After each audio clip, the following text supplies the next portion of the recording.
We really found that the accusations against Grand Canyon, um, which is a faith-based organization, and we looked at all the facts of the case.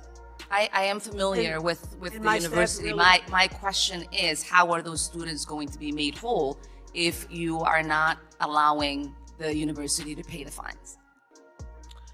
What's the plan? I'm not sure that that's the right analysis of it. Folks, you won't believe this clip.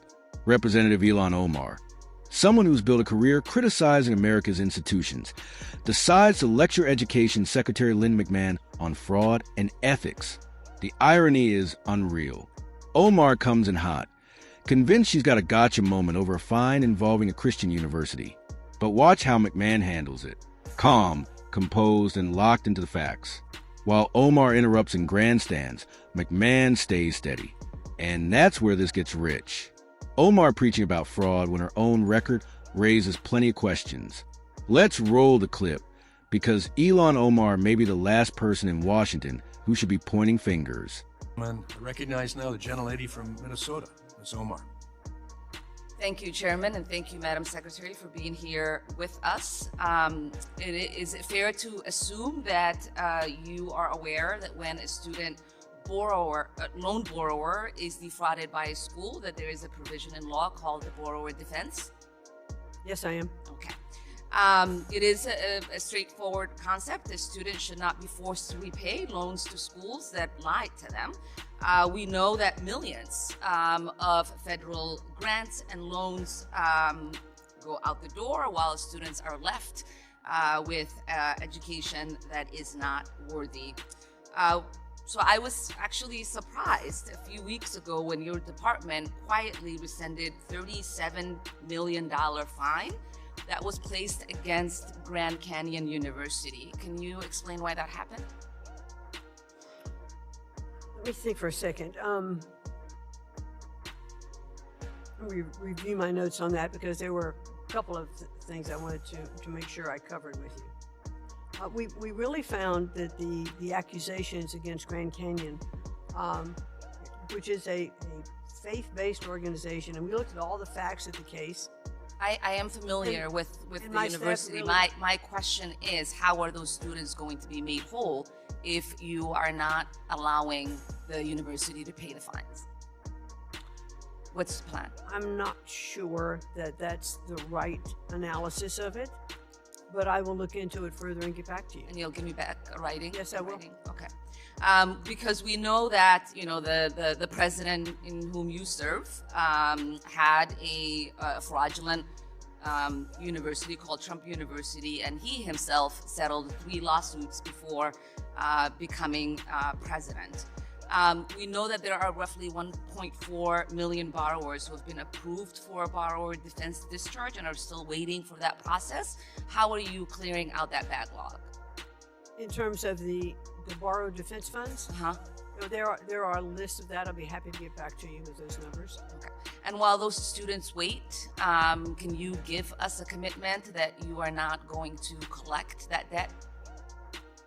Yeah, I'll have to get back to you on that as to what the situation is. And I don't understand how that's a difficult question to say yes to. They've been defrauded. They are waiting for relief. While they wait for their relief, Well, if they shouldn't have to pay back that debt.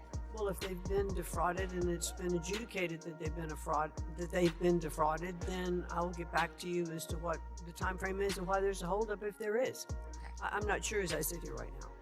Wonderful.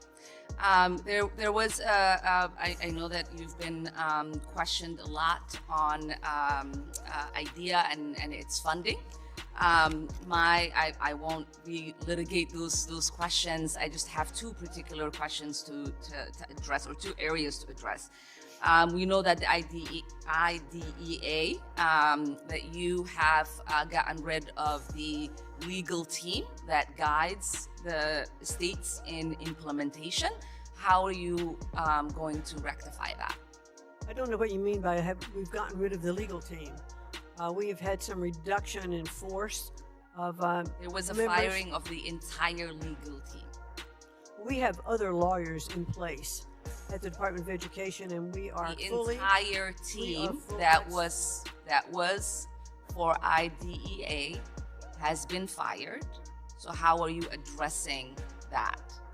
Because we have other lawyers who are in place that can handle those things. And as I mentioned before, we have not missed any of our statutory requirements. I do believe that firing hurts the implementation.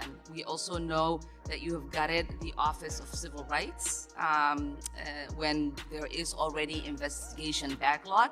How are you going to fix the discrimination claim cases that are out there? Well, there are, excuse me, there are cases that we're looking into. And again, we have not missed any of our statutory requirements in terms of OCR. We also have a task force. There is a backlog. There are a lot of because kids in our schools that are waiting for relief. When you get rid of the people that are supposed to carry out those investigations, how are you to assure that those kids will not continue to be harmed? We are talking about so many situations in where kids are being discriminated against, and you got rid of the people that investigate those investigations so those kids can protect themselves from from discrimination. Well, we still have a very strong and capable staff in OCR. Then you wouldn't have a backlog if that was the case. There is a current backlog, and I would... All right. Did you catch that? Credit where it's due. Linda McMahon was rock solid. Omar, through accusations, talked over her and tried to corner her on technicalities. McMahon didn't flinch.